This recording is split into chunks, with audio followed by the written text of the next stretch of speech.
All right, let's just dive right into this, shall we? Welcome back to The Explainer.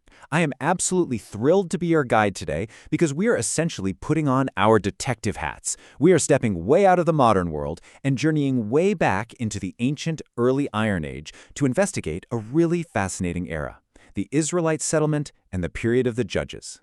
Now, it really all begins with one core mystery. How much of ancient biblical history can we actually find in the dirt? It's a super compelling question, right? Can we take these ancient texts, strip away all our modern preconceptions, and see if those sprawling historical narratives match up with the hard, objective, material evidence left behind in the soil? Well, that is exactly what we're going to do today. We're looking strictly at the history and the archaeology.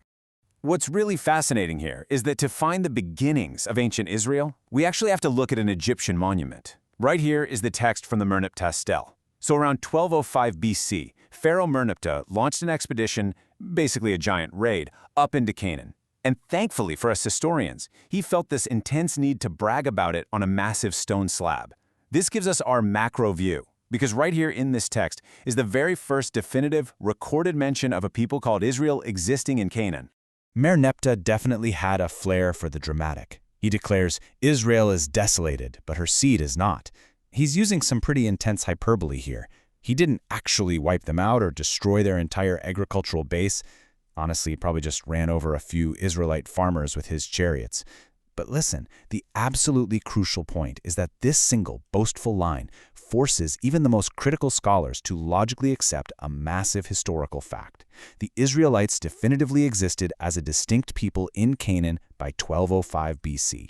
The whole debate on whether they were there at that time settled right by this very stone. So moving on to Section 1, Everyday Ancient Israelite Life, specifically survival in the hill country. So how did these early people actually survive day to day in what was a remarkably harsh, super rocky environment? Well, their main solution was something called the four-room house. This was your typical, entirely utilitarian Israelite dwelling of the Iron Age. It's a rectangular structure, and it features a broad room in the back and 3 parallel rooms in the front. But it's the practical reality of this design that's so cool. The back room might be for storage, or it could even double as a defensive wall for the entire village. But the ground floor, that was actually used to shelter animals at night to keep them safe. And here's a totally relatable detail. The families? They'd sleep upstairs or up on the roof. Why? Because in the blazing heat of the summer, you really didn't want to be sleeping down below with the intense smell of the livestock. Makes sense, right? And you know, that incredible sense of basic, bare-bones survival extended to their everyday objects, too. Check out these plain, clunky vessels. They're known as collar-rim jars, named for that thick ridge near the top that kind of looks like a clerical collar. Now, while the pottery from later, much wealthier eras of Israelite history becomes highly artistic and beautifully embellished, this early pottery, it is thick, heavy, and totally unpainted. It wasn't about making art, it was purely about getting the job done. It's basically a plain brown wrapper, perfectly reflecting a community that was focused entirely on simply staying alive. To really build some historical empathy here, just imagine standing at an Israelite settlement like Izbet Sartah. You are totally surrounded by rugged, rocky terrain, literally breaking your back building agricultural terraces just to catch enough rainwater to survive.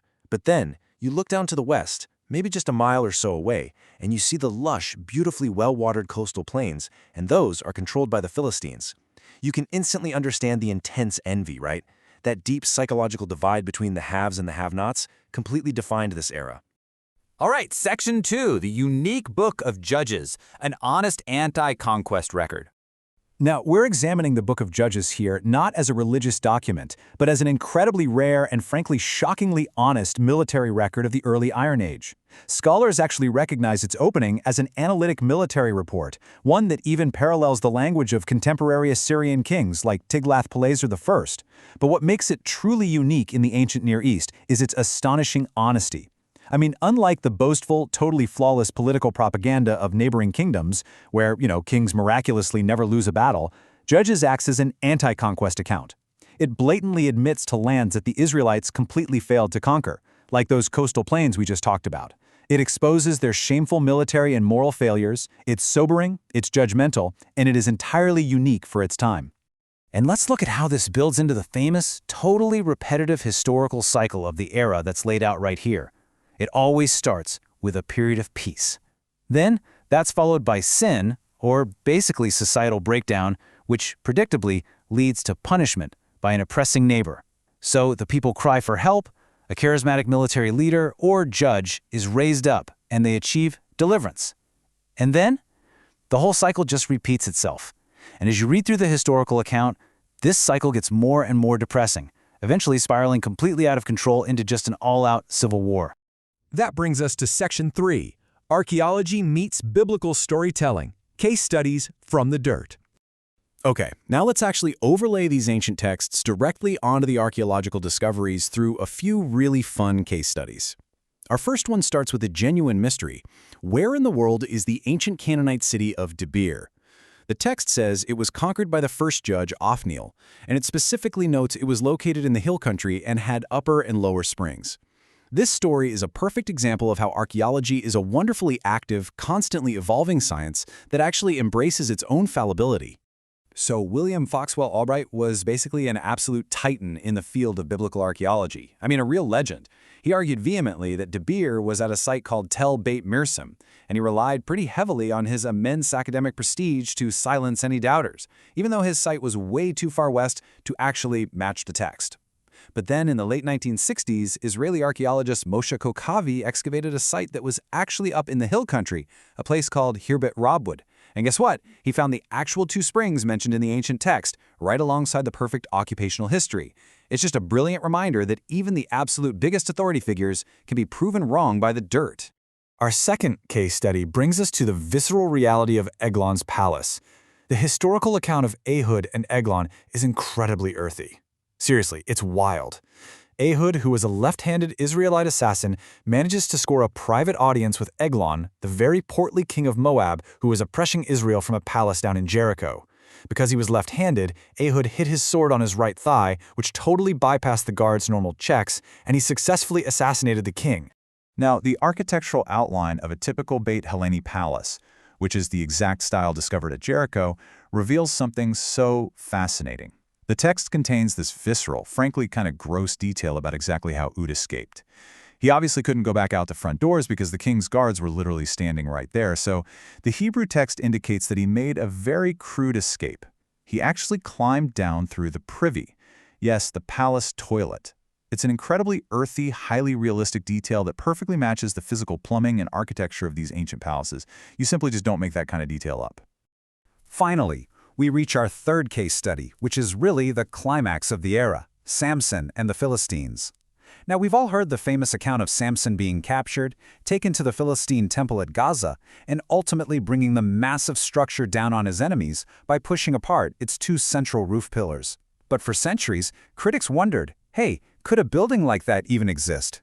And then, modern Israeli archaeologists excavated this, the Philistine settlement at Tel Qasilia. Just notice the main architectural feature of this fully excavated temple. The entire roof is held up by exactly two central stone pillars, spaced roughly an arm's length apart. No way, right? Now, while it doesn't strictly prove the Samson story all on its own, it definitely delivers this massive, thrilling aha moment. It places the specific architectural details of the ancient text perfectly into the very real, physical context of Iron Age Philistia. The temples of this culture literally functioned exactly as the text described. Which brings us to a final, pretty provocative thought to leave you with today. We've seen an Egyptian stele basically confirming a people's existence, we've seen the layout of a four-room house dictating daily survival, and we've even found an exact architectural match for a famous temple's destruction. If temple pillars and ancient toilets found in the dirt can perfectly match the historical texts, what else is waiting to be unearthed? The history is still out there, folks, just waiting for the next strike of the trowel. Thank you so much for joining me on The Explainer today, and keep your curiosity digging.